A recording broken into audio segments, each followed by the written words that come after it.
नमस्कार, स्वागत है आप सभी का डीडी न्यूज के इस विशेष सांकेतिक भाषा के बुलेटिन में।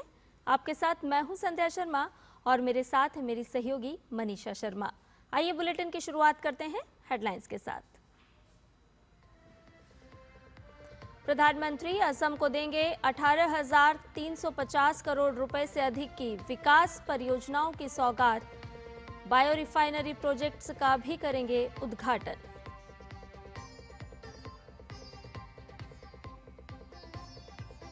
देश भर में मनाया जा रहा है हिंदी दिवस। केंद्रीय गृह मंत्री अमित शाह गुजरात में हिंदी दिवस पर आयोजित 5वें अखिल भारतीय राजभाषा सम्मेलन में होंगे शामिल।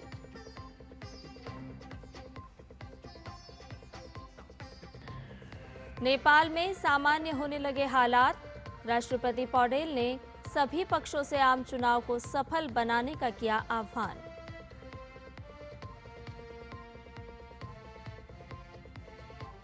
लंदन में 1 लाख से ज्यादा एंटी इमिग्रेशन और एंटी नस्लीय प्रदर्शनकारी सड़क पर उतरे। ब्रिटिश संसद की ओर से किया गया कूच, कई पुलिस कर्मियों पर हमला।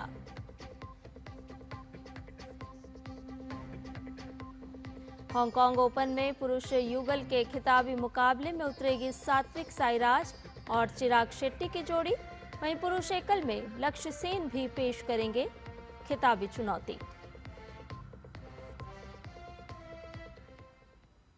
और अब सभी खबरें विस्तार के साथ।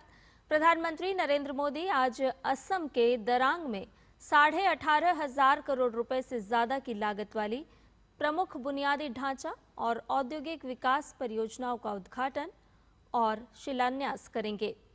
इन परियोजनाओं में दरांग मेडिकल कॉलेज और अस्पताल, जीएनएम स्कूल और बीएससी नर्सिंग कॉलेज शामिल हैं, जो क्षेत्र में चिकित्सा शिक्षा और स्वास्थ्य सेवा को मजबूत करेंगे।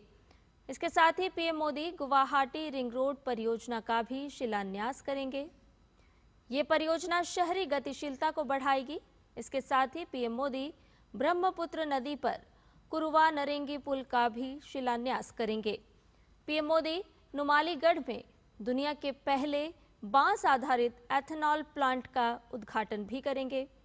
40 एकड़ में 5,000 करोड़ रुपए की लागत से तैयार इस प्लांट से हर साल 5 लाख टन बांस से 50,000 टन एथेनॉल बनेगा।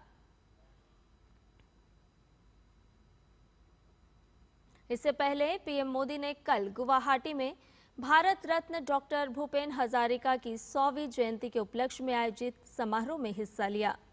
प्रधानमंत्री ने रंगारंग सांस्कृतिक प्रस्तुतियों का अवलोकन किया और कलाकारों को सराहा। पीएम ने कहा कि उनकी सरकार बहुत गर्व से भूपेन दा के जन्म शताब्दी वर्ष को सेलिब्रेट कर रही है। उनके गीतों, संदेशों और जीवन यात्रा को घर घर ले जा रही है। प्रधानमंत्री ने डॉक्टर हजारिका की स्मृति में सिक्का भी जारी किया। प्रधानमंत्री ने इस अवसर पर एक पुस्तक का भी विमोचन किया। पीएम ने कहा कि जो नए भारत का सपना भूपेन दा ने देखा था, वो अब राष्ट्र का सामूहिक संकल्प बन गया है। विकसित भारत के लिए पीएम ने सभी से वोकल फॉर लोकल के महत्व को रेखांकित किया, साथ ही स्वदेशी उत्पाद बनाने को कहा। गृह मंत्री अमित शाह आज गुजरात के गांधीनगर में 5वें अखिल भारतीय राजभाषा सम्मेलन में शामिल होंगे। हिंदी दिवस 2025 के अवसर पर आयोजित इस सम्मेलन में देश भर के विद्वानों, भाषा प्रेमियों, शोधार्थियों और राजभाषा हिंदी को व्यापक बनाने में योगदान देने वाले विद्वानों से संवाद करेंगे। इस सम्मेलन का मुख्य उद्देश्य हिंदी को राजभाषा के रूप में और मजबूत करना है। इसके अलावा गृह मंत्री सरदार धाम छात्रावास के फेज 1 और फेज 2 का दौरा करेंगे। गृह मंत्री अमित शाह आज अहमदाबाद में वीर सावरकर स्पोर्ट्स कॉम्प्लेक्स का भी उद्घाटन करेंगे। इस अवसर पर खेल मंत्री डॉक्टर मनसुख मांडविया भी मौजूद रहेंगे। आधुनिक खेल सुविधाओं से युक्त ये नया परिसर आने वाले चैंपियंस को तराशने और स्वस्थ और सक्रिय भारत के विजन को आगे बढ़ाने में महत्वपूर्ण भूमिका निभाएगा।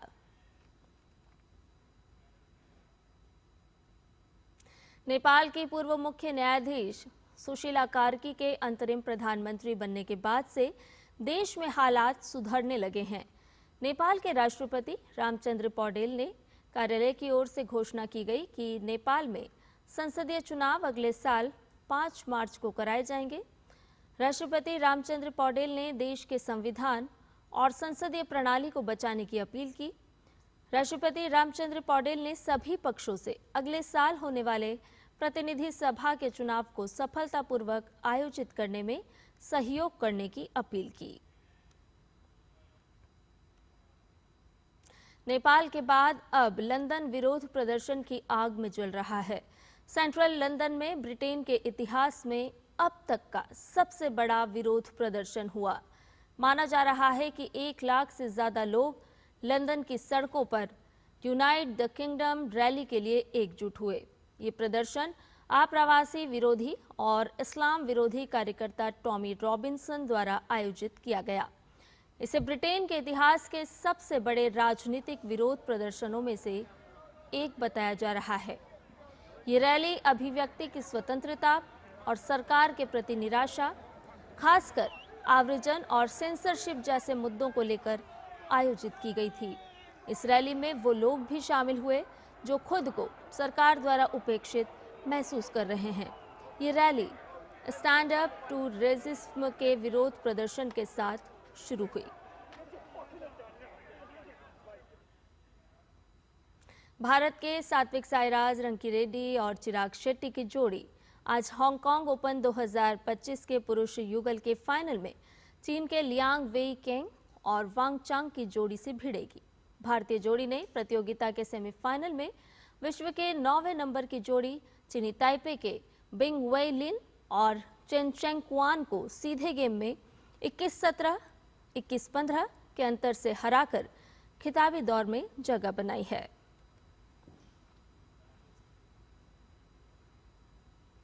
भारतीय बैडमिंटन खिलाड़ी लक्ष्य सेन ने हांगकांग ओपन बैडमिंटन टूर्नामेंट के पुरुष एकल फाइनल में चीन के दूसरी वरीयता प्राप्त खिलाड़ी ली शिफेंग से होगा। प्रतियोगिता के सेमीफाइनल में लक्ष्य सेन ने ताइवान के चाओ तिएन चेन को 23-21, 22-20 से मात देकर खिताबी दौर में प्रवेश किया है।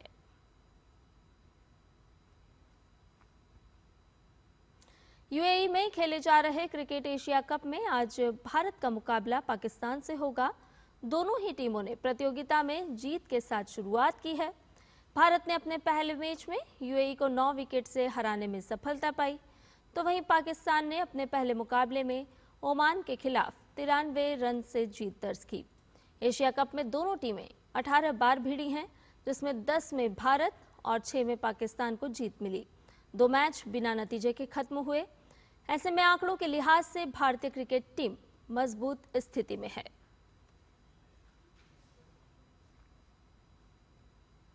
भारतीय महिला हॉकी टीम आज एशिया कप के फाइनल में चीन से भिड़ेगी। शनिवार को सुपर 4 चरण के आखिरी मैच में मेजबान चीन ने कोरिया को 1-0 से हराया, जिसका फायदा भारत को मिला और भारतीय टीम खिताबी दौर में पहुंची। इससे पहले सुपर 4 में भारत ने जापान के खिलाफ 1-1 से ड्रॉ खेला था। ये मुकाबला दोनों टीमों के लिए अहम होगा। टूर्नामेंट का खिताब जीतने वाली टीम अगले साल बेल्जियम और नीदरलैंड में होने वाले विश्व कप के लिए क्वालिफाई करेगी।